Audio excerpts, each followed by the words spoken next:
Well, good afternoon, everybody. Another edition of USHL in Focus, joined today by Waterloo Black Hawks head coach Matt Smaby.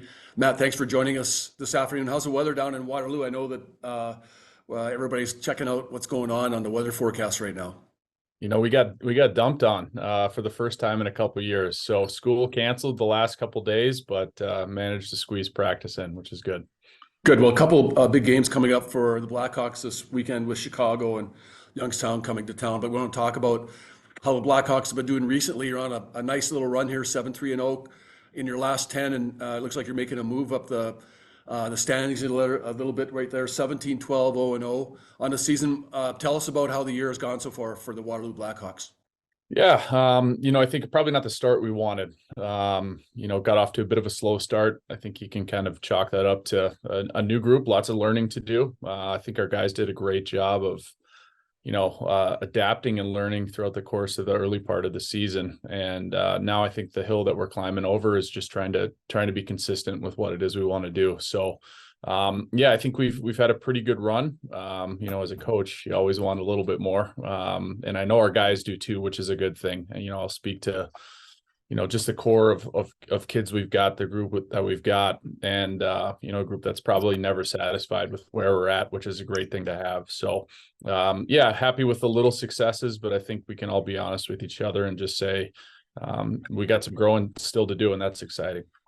Well, when we take a look at your roster, I think a lot of people will point to the top of the scoring chart where Johnny Mustard, the top scoring rookie in the league, has been dynamite for you right from the shoot, and he really hasn't stopped. Tell us about John Mustard.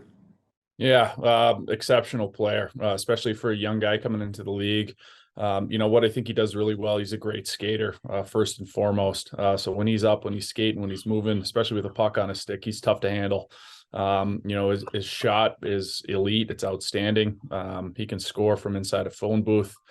He doesn't need much time and space. So, when he's going and skating, he's a load to handle. And I think he's just got that natural goal scorer's touch, something you don't teach really. I think he sees things a little bit differently, sees holes that maybe some guys can't. And it's been really fun to see him put the puck in the net and continue to grow his game. Yeah, and Gavin Thorson's another guy that's been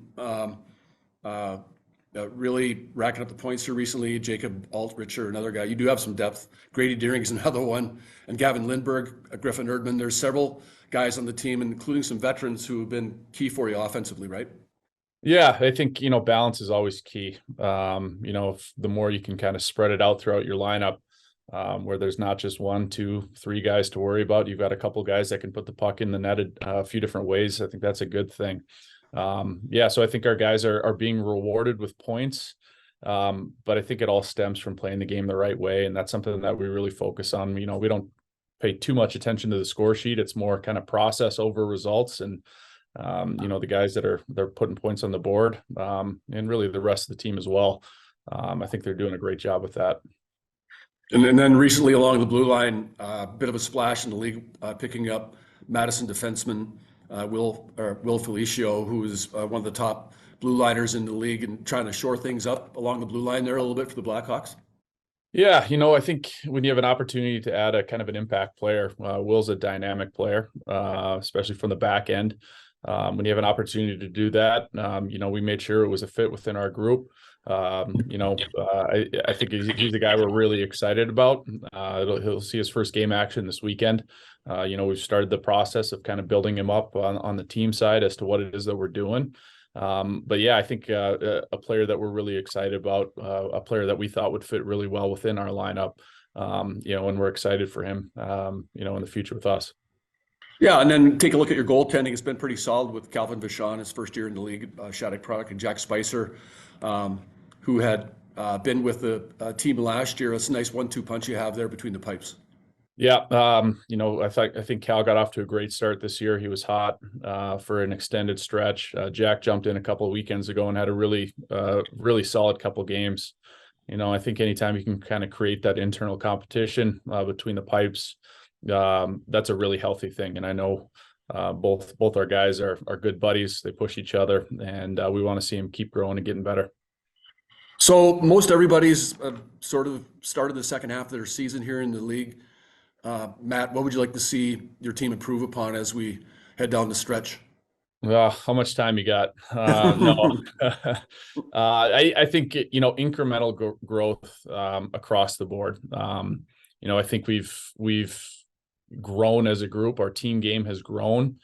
The way that we think about it is we're not going to stop teaching, and there's lots of areas to grow both with and without the puck. There are the things that we do, we need to do better. The things that we're doing well, we can even find ways to make those better.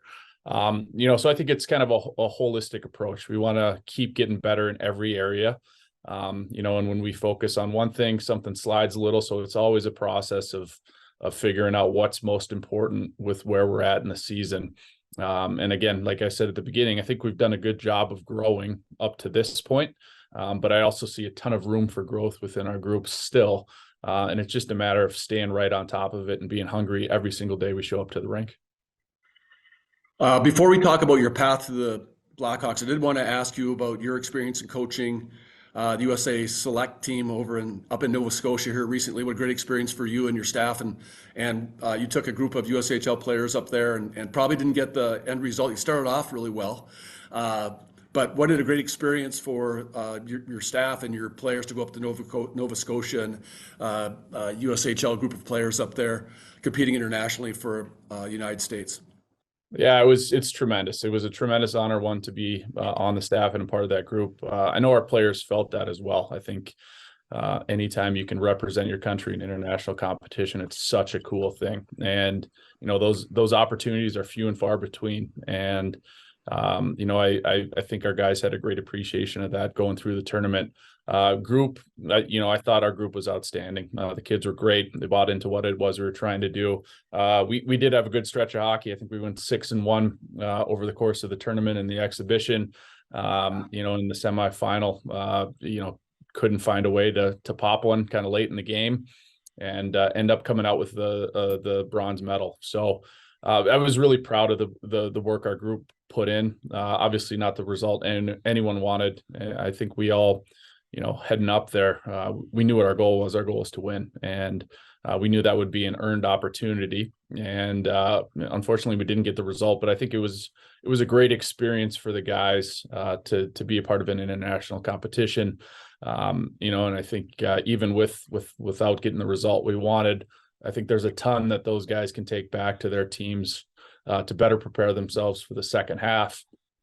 To use it as a bit of motivation and also to keep pushing their games, because the level of hockey there was really high. So great experience overall. And it was just a ton of fun.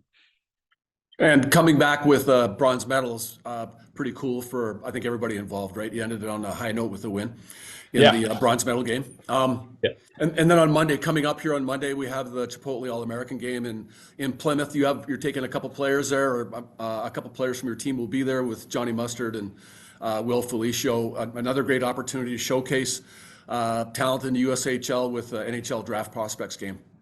Yeah, this is, outside of the fact that the league has great exposure to begin with. This is another event that's extremely well done. The level of competition's high. I know there's lots of eyes and lots of people watching the game. And it's a great moment for, some of the top players in the league to get together. And much like we talked about with the World Junior A Challenge, it's a measuring stick for the individual. It's an opportunity to kind of see what's out there. And to showcase who they are as players. And that's really a cool thing. It's something that I think the league does a great job with. Yeah, 4:00 with the face-off on broadcast on NHL Network. So as you said, great exposure for the league. I did want to mention my observance of you getting your prep school experience at Shattuck, working with Tom Ward there as the head coach. A lot of people know Tom Ward, and then going to North Dakota, playing for Dave Hackstall there before you starting your pro career, your lengthy pro career, which you reached the highest levels playing in the NHL, and then getting back into the college game. The decision to go and get your degree at the University of North Dakota to finish that off. Matt, it worked for another renowned coach in Brad Berry there at the University of North Dakota, your alma mater, and then deciding to get into the junior ranks. Tell us about some of that process when you worked some unbelievably well-respected coaches along, maybe what you learned from along the way from a coaching standpoint and the decision to get into the coaching business. Yeah. It was a tremendous experience. Yeah, I think one of the things I took from playing that I try and bring to the coaching side of things is the appreciation of what it is you're going through. The tough times, the good times. I think those all bring a ton of value. Us as coaches, we have the perspective of hindsight. We can look back on our playing careers, on our experiences, and say, here's what I think would be best for you guys moving forward. So I was lucky enough throughout the course of my playing career, to play for a ton of great coaches, and I learned a ton from those guys. The guys you brought up, Tom Ward, Dave Hackstall. Throughout my pro career, I had some great coaches, and I think at some point while playing, I decided that was a path I wanted to take, and I had a tremendous experience playing in Europe for Don Jackson and Matt McIlvaine. And, I loved the way that they coached. They were great people. They were really smart and thoughtful about interacting with people and players.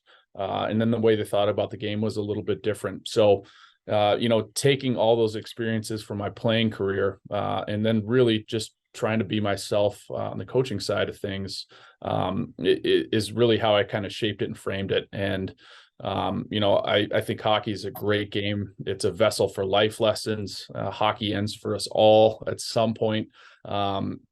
And I think, taking all those experiences from your playing career to one, just better yourself as a person, to be a better human from it, I think is a really important thing, to be pushed maybe outside of your comfort zone, where you can grow into areas that you maybe didn't think you could grow.